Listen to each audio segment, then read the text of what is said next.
with your kids. Hola, ni hao, konnichiwa, assalamu alaikum, shalom, mahaba, moni maliwanji, namaste, jumbo, bienvenidos. Hi, my name is Jedlie, and this is the Reading with Your Kids podcast. We are coming to you from the beautiful neighborhood of Reedville, in the southwest corner of Boston, Massachusetts. We are so honored and so happy that you join us in our mission to help all families grow closer through reading. Please be sure to tell all of your family and friends about the show, and please be sure to subscribe to the show on the iHeartRadio app, on Spotify, Apple Podcasts, Amazon Music, Stitcher Radio, wherever you find your podcasts. Our guest today is Carrie Tillotson. She is here to celebrate B is for Bananas. Before we invite Carrie into the studio, we want to invite you to connect with us on social media, Facebook.com/Reading with Your Kids, at Reading with Your Kids on Instagram, at Jedlie Magic on Twitter. And please be sure to go to our website, readingwithyourkids.com. Our brand new June edition of the Reading with Your Kids magazine is available on our blog. It is free and it is fantastic. One of the friends of the podcast, Tom Tracy, contributes a wonderful piece talking about how his family celebrates Pride. That is available for download at our website, readingwithyourkids.com. And of course, if you are an author, please be sure to click the author's click here button at the top of the page to find out about our July promotion program. What a great way to promote your wonderful children's book. And you can also use the contact button at the top of the page. Send us a message. Let us know what we're doing well on the podcast and the magazine. Let us know how we can be doing things better, and let us know who you would like to hear on a future episode of the podcast.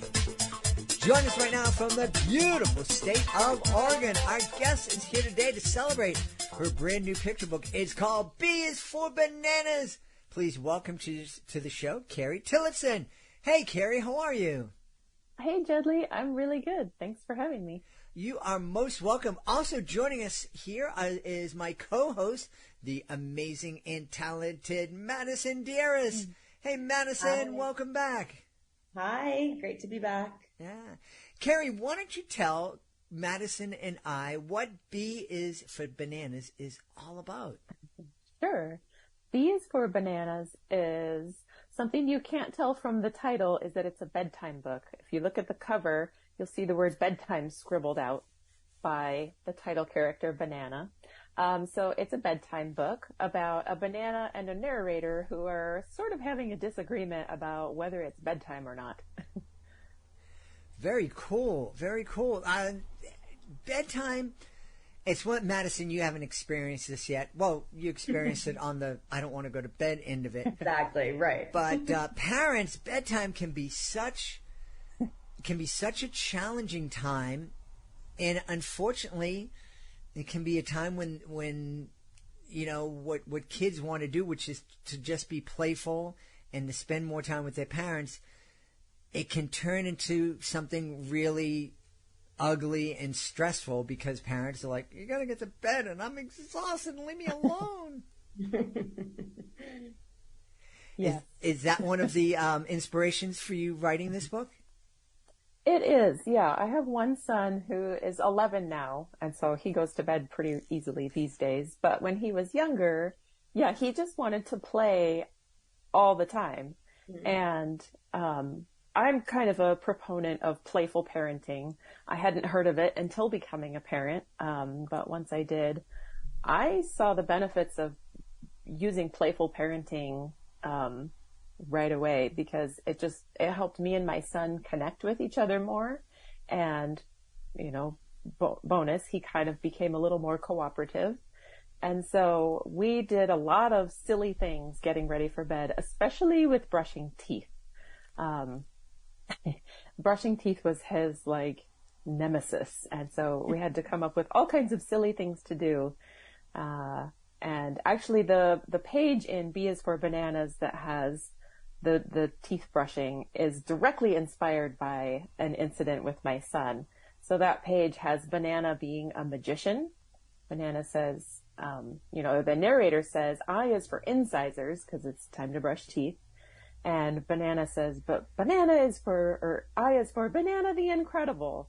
And there was this one time where I don't even remember quite how it happened, but my son was brushing his teeth and like splattering the toothpaste accidentally, and somehow I became a magician MC, and I was saying, "Oh, look out, audience! The magician is gonna get you," and all kinds of silliness. Yeah, I have to ask because I think growing up, bedtime stories were the highlight of my night. So I think this book is phenomenal just for that. But also, where was there some difficulty trying to find balance and not being like overly silly so that they wouldn't go to bed and that they're too energetic? Like, how did you strike that balance? That's a great question. I think, first of all, based in real life, that definitely was a struggle.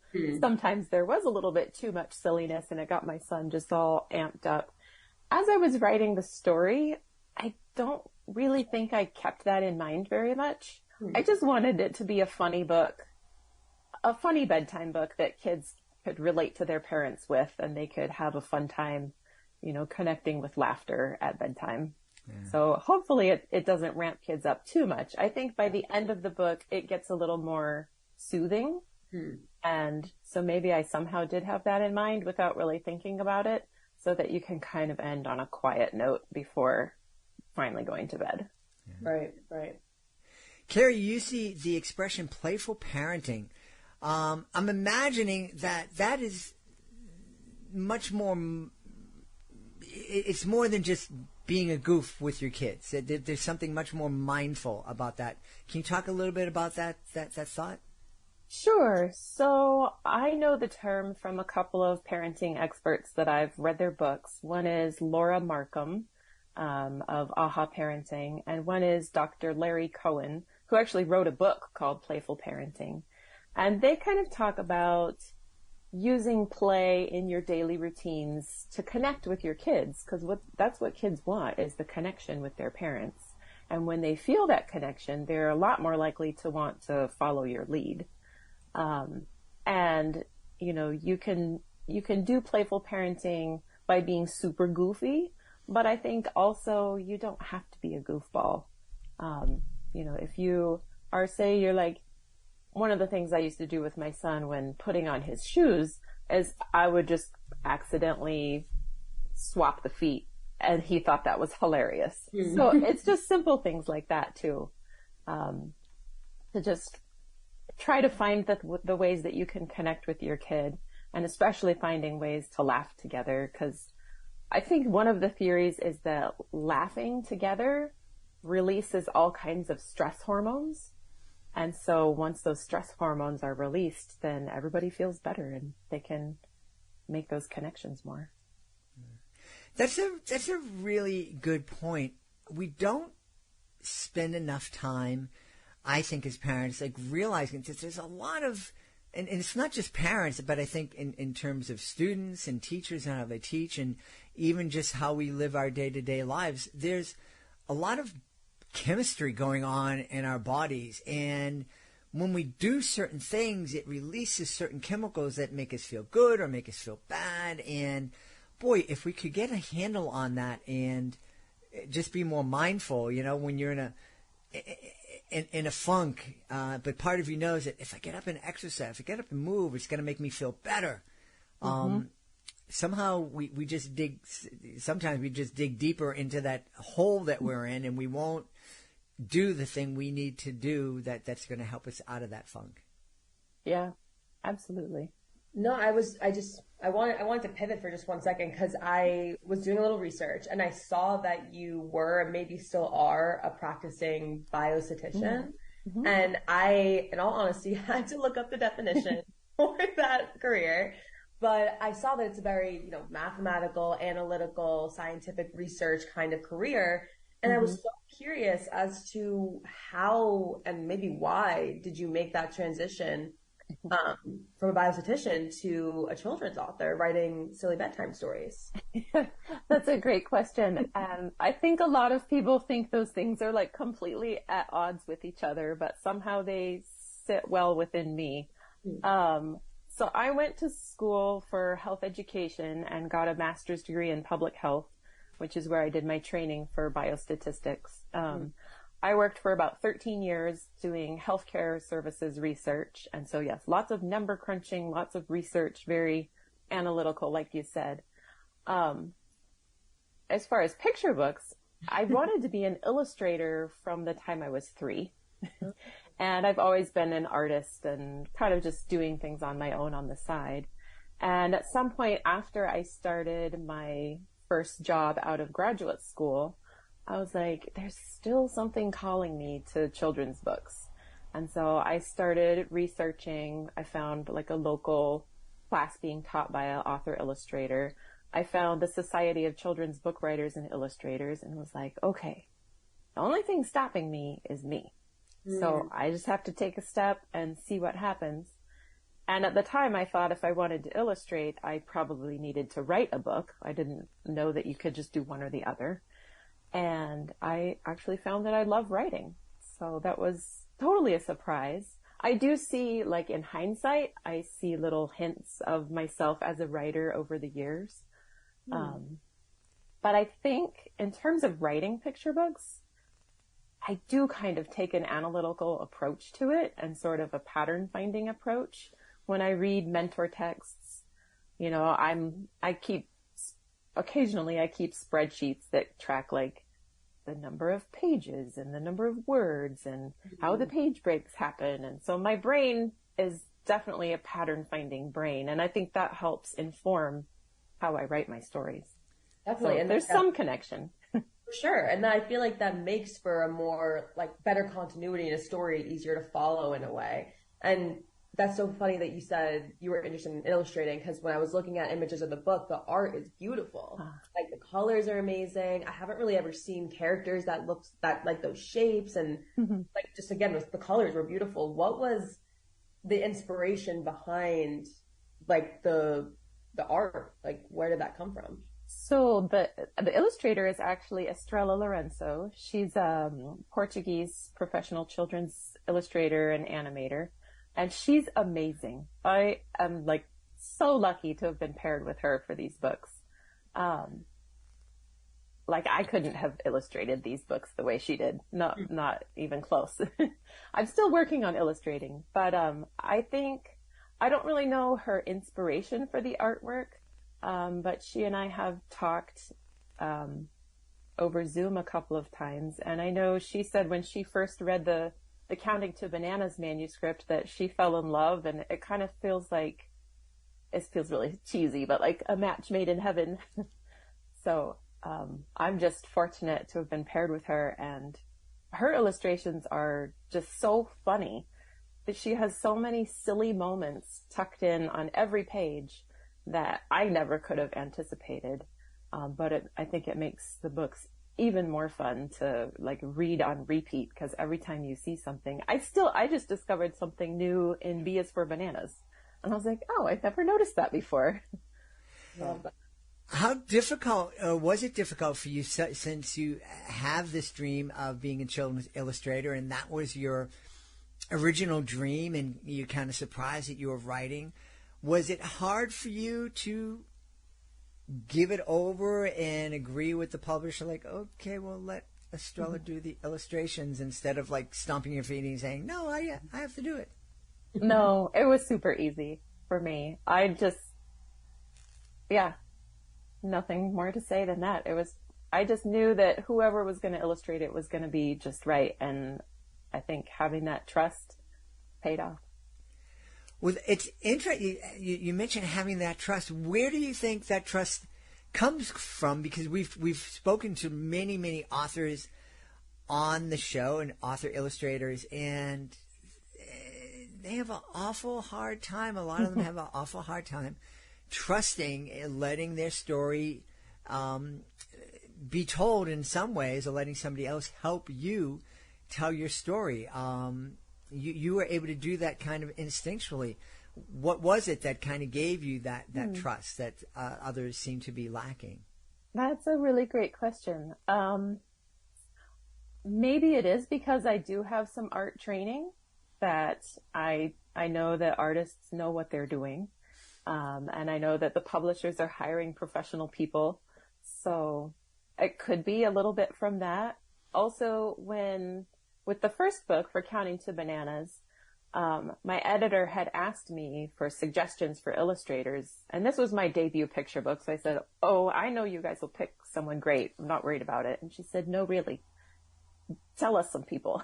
So I went searching online and kind of looking at different styles and looking for artists that I was unfamiliar with too.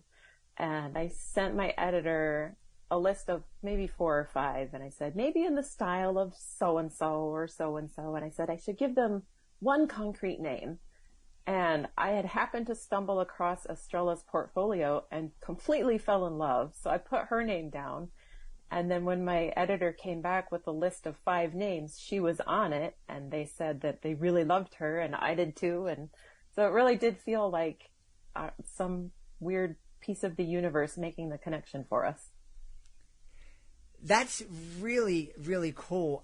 You're fortunate, and from my experience talking with different authors and illustrators, that first that your publisher asked you for your input, and then that they took it, and that your first choice was available. Yeah, it was amazing. Yeah, we've had a number of instances, Madison, where authors and illustrators have come on the show together, and it was the very first time either had met each other. Wow. Yeah, and we had this there was one very really neat experience where the author just started crying because she loved the illustration so much, and she had never had a chance to talk to the illustrator before. Oh, wow. And so it was a lot of fun. That's amazing.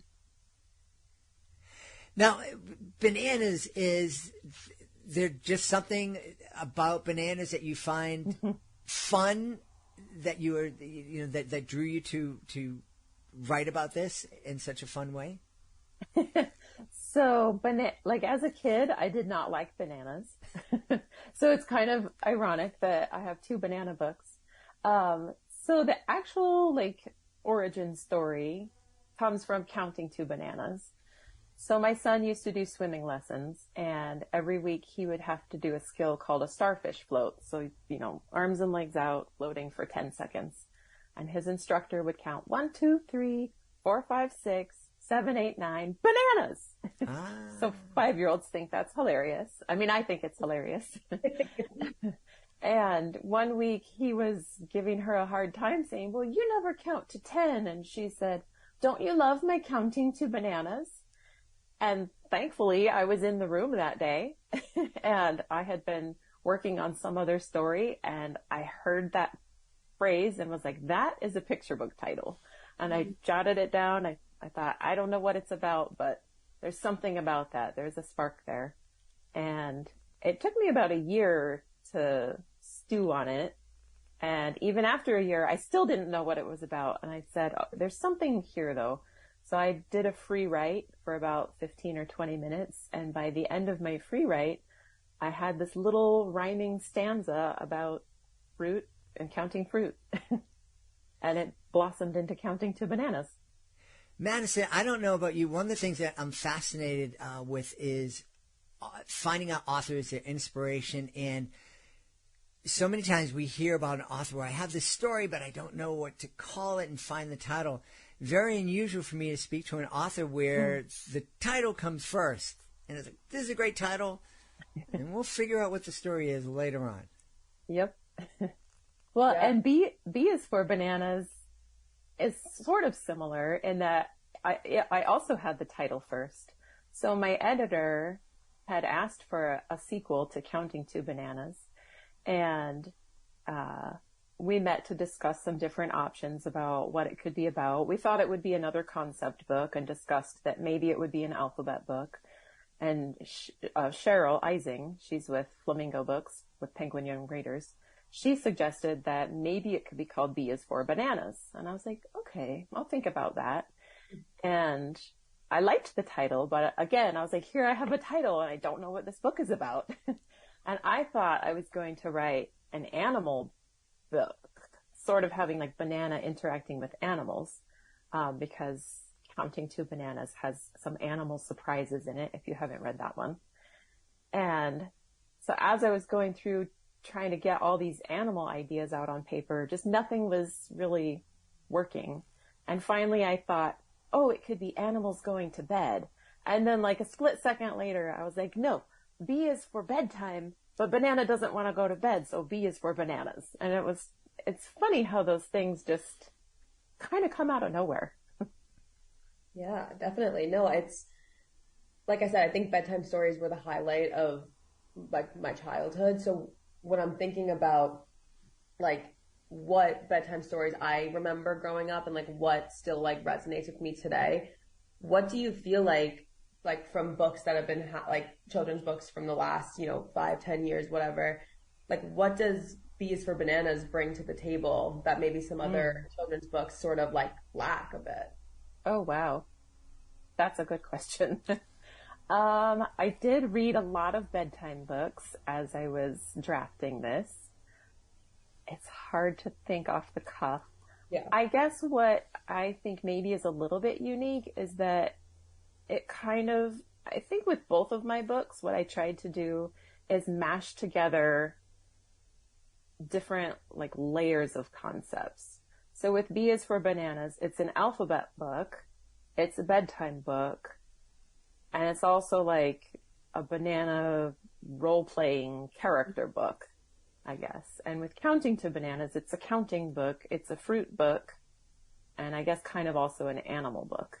Yeah. So I think maybe that's what's a little bit different and unique compared to other bedtime stories that might just be, I don't want to say just a bedtime story, but has maybe a less of a mashup than these books have.